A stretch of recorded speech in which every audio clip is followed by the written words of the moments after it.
선업티 진짜 팬서비스 최고이지 않나요? 사실 최종화에서는 일부러 궁금증을 유발하기 위해 예고편 보여주지 않는 경우도 많은데요. 이번 선업티는 마지막까지 선공개 영상을 올려주는 센스. 정말 최고입니다.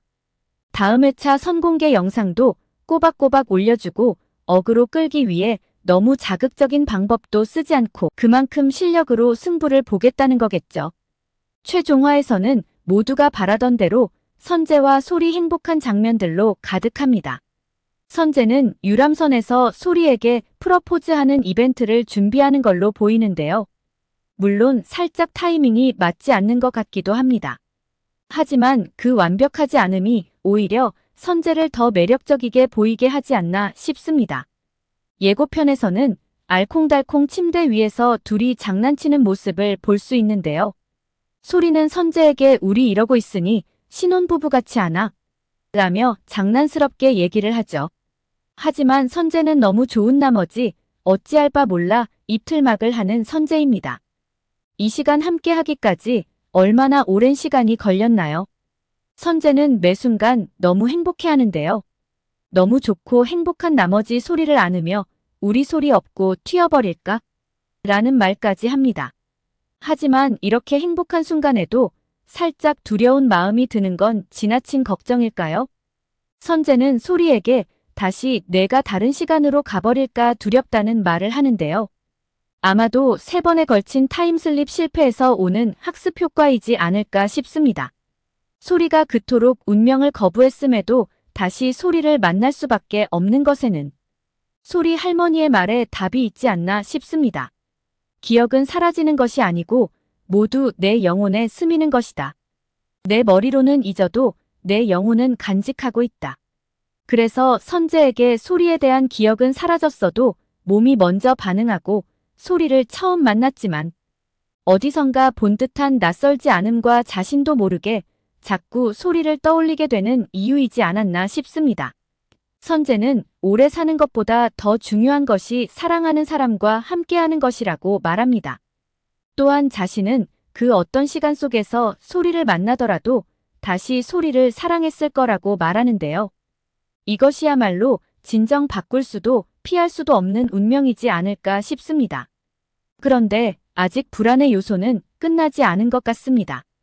15화에서 사고로 김영수가 당연히 검거되지 않을까 예상을 했었는데요. 모두의 예상이 빗나가고 김영수의 도주가 계속 이어집니다.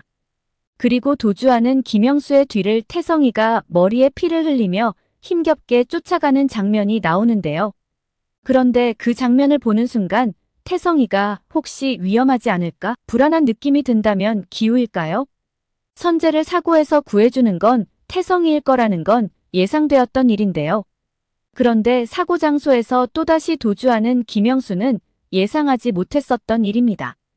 김영수가 잡히지 않은 채 그냥 드라마가 막을 내리는 건 있을 수 없는 일일 텐데요. 혹시 김영수를 검거하는 과정에 태성이가 다칠 수도 있지 않을까라는 안타까운 생각을 해봅니다. 정말 그렇게 된다면 태성이가 너무 불쌍한데요. 15년 전부터 오매불망 소리만 바라보던 태성이이죠. 그렇게 좋아함에도 선재를 사랑하는 소리를 옆에서 지켜볼 수밖에 없는 한 남자의 인생이 너무 가혹하다는 생각이 듭니다. 마지막 회차에서는 왜 김영수가 선재를 그토록 집요하게 죽이려 했는지가 밝혀져야 하는데요. 드디어 15화에서 그 이유를 알게 된 것 같습니다. 태성이가 요청한 선재 차량 블랙박스를 선재가 보던 중 우연히 한 택시를 발견하게 됩니다. 그리고 지나가는 택시 안의 운전자 얼굴이 클로즈업 되는 순간 지금까지 모든 이유를 설명해주는 한 장면이 선재의 기억 속에 선명하게 떠오릅니다. 바로 주양 저수지 살인사건 피해자로 보이는 사람이 누군가에 의해 겁에 질려 질질 끌려가는 장면이죠. 아마도 선재가 이 장면을 목격한 것 같습니다. 그리고 선재는 그 장소에서 도망쳐 나왔을 것이고 그 피해자는 다음날 살해된 채로 저수지에서 발견된 것입니다. 김영수는 선재의 얼굴을 선명하게 기억하고 있었기 때문에 자신의 얼굴을 기억하고 있는 선재를 그냥 둘 수가 없었던 것이죠. 그리고 선재를 죽여야 하는 상황에서 가장 쉽고 범죄자들이 흔히 쓰는 수법인 비열한 방법을 선택한 것으로 보입니다.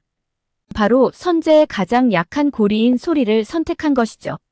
그리고 소리를 인질로 선재를 유인하는데 매번 성공하며 3번의 타임슬립은 결국 실패로 끝난 것입니다. 처음부터 소리의 진단이 잘못되었던 것이 아닐까 생각해 봅니다. 중요한 건 남은 1회차 그 누구도 다치지 않고 모두 해피엔딩으로 끝나기를 바라봅니다. 단 한 사람 김영수를 제외하고 말이지요. 최종화를 앞둔 이 시점 중요한 건 정해진 불운한 운명을 극복했다는 것인데요. 피할 수도 바꿀 수도 없다면 그냥 받아들이고 부딪혀보는 건 어떨까요? 혼자서는 어려운 일도 누군가와 또는 사랑하는 사람과 함께라면 극복할 수도 있지 않을까 생각해봅니다. 오늘 영상은 여기까지입니다. 구독, 좋아요는 제게 큰 힘이 됩니다.